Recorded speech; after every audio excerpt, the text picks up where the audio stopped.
Okay, let's just dive right into this explainer.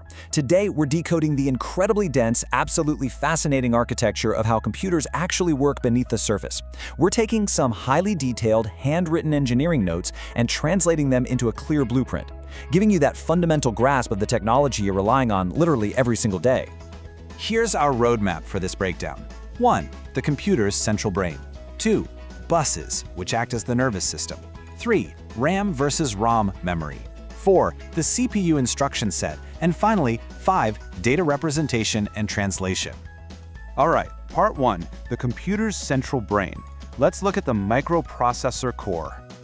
So looking at this baseline block diagram from the source notes, you're seeing the absolute foundation of computer architecture. It's beautifully simple, really. The machine accepts digital info, processes it using a specific set of instructions, and spits out the results. And the core components doing all the heavy lifting, your central processing unit, RAM, ROM, and input-output devices, they are all physically wired together. They communicate using a multiple wire system called a bus. As the notes point out, the address lines pinpoint exact memory locations, the data bus moves the actual information, and the control bus fires off vital timing signals to keep the whole operation completely in sync.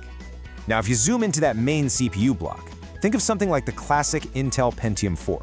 You've got 3 distinct areas functioning kind of like a highly efficient commercial kitchen. First, up registers. These hold data temporarily, almost like ingredients sitting right there on your cutting board. Second, you have the ALU, or arithmetic logic unit. That's your line chef, the one actually crunching the numbers and executing the operations. And third, the control unit. That's the head chef supervising the entire line, making absolutely sure no operation starts until the previous one is totally finished. Otherwise, the whole system crashes. And this brain is incredibly fast. Its internal clock acts like a relentless digital metronome, generating a periodic square-wave pulse train to provide precise timing. We measure this speed in gigahertz, which means this CPU is executing over 1 billion, yes, billion with a B, cycles every single second. A Pentium 4, for example, clocks in anywhere from 1.3 to 3.8 gigahertz, so every single micro-tick of that clock is a vital operation getting done. Moving on to part 2. Buses, the nervous system of the computer. So how do these pieces actually coordinate those billions of cycles? Well, they rely on that multiple wire network known as a bus, which is split into 3 specific pathways. You've got the address bus, which acts like a GPS, pinpointing exact memory locations. Then the data bus, the main physical highway moving the info between devices. And finally, the control bus. Think of it as a traffic light system, flashing those vital timing and command signals so the entire network stays perfectly synchronized. Now, what's really interesting here is the architectural contrast in how these pathways work.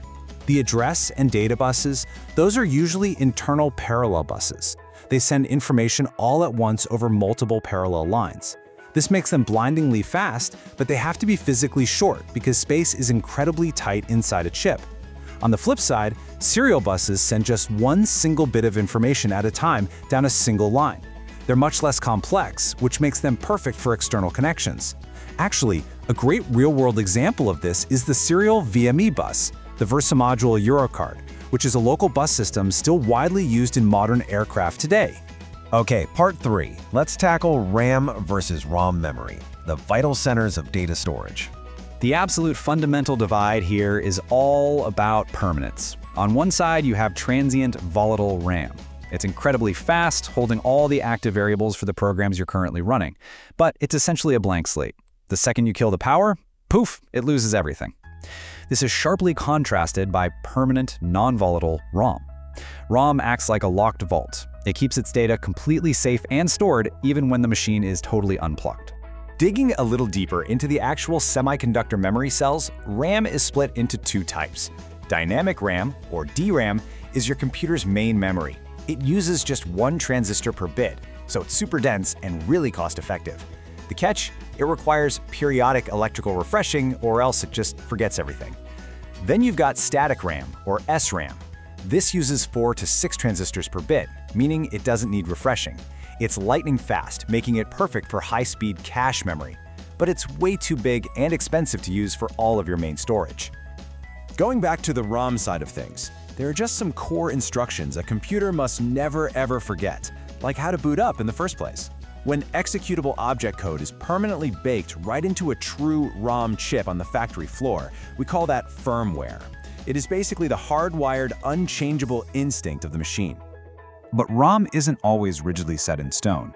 Engineers are clever, and they created some highly practical variations. You've got mass-programmed ROM, used for massive, expensive production runs.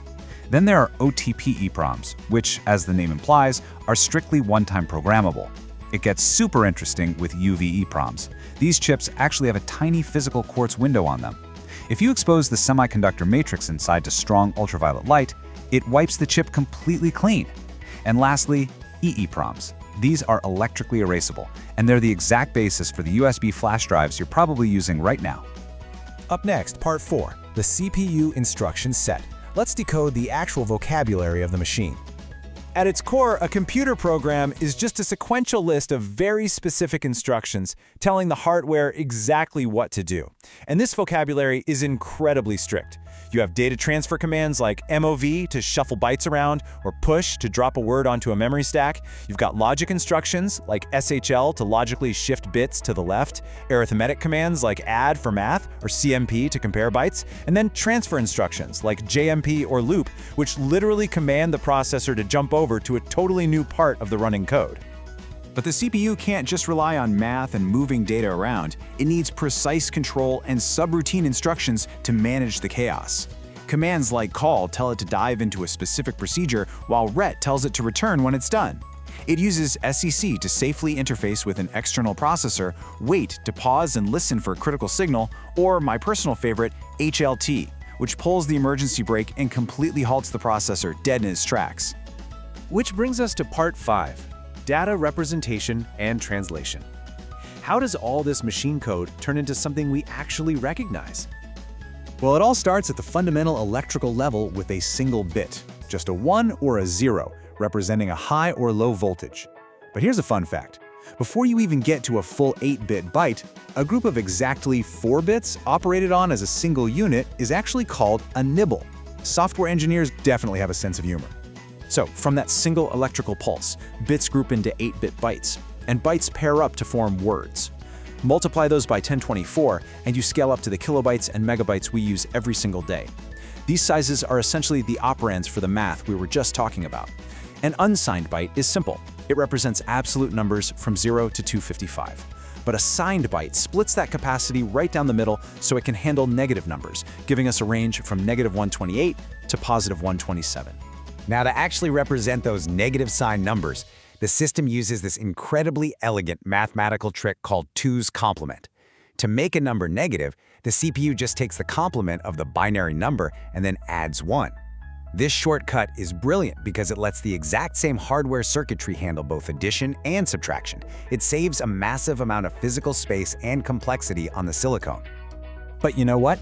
None of this incredible hardware, not the buses, the silicon, the RAM, or the control units, none of it matters without software.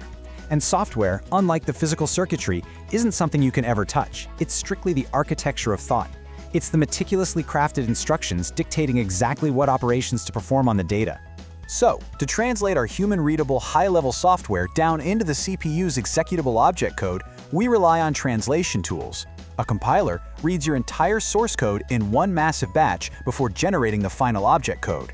Because of that, compiled programs run incredibly fast. An interpreter, on the other hand, reads, translates, and executes just one single instruction at a time before moving on to the next. It's definitely slower, but it gives the programmer way more flexibility to test and debug things on the fly. Understanding this whole anatomy, from that high-level compiler, through the memory buses, right down to a single electrical pulse refreshing a transistor in a semiconductor cell, it gives you immense power over the machine. You now know exactly how the ghost in the machine operates. So, armed with this blueprint, the only question left is, what are you going to instruct the machine to build next?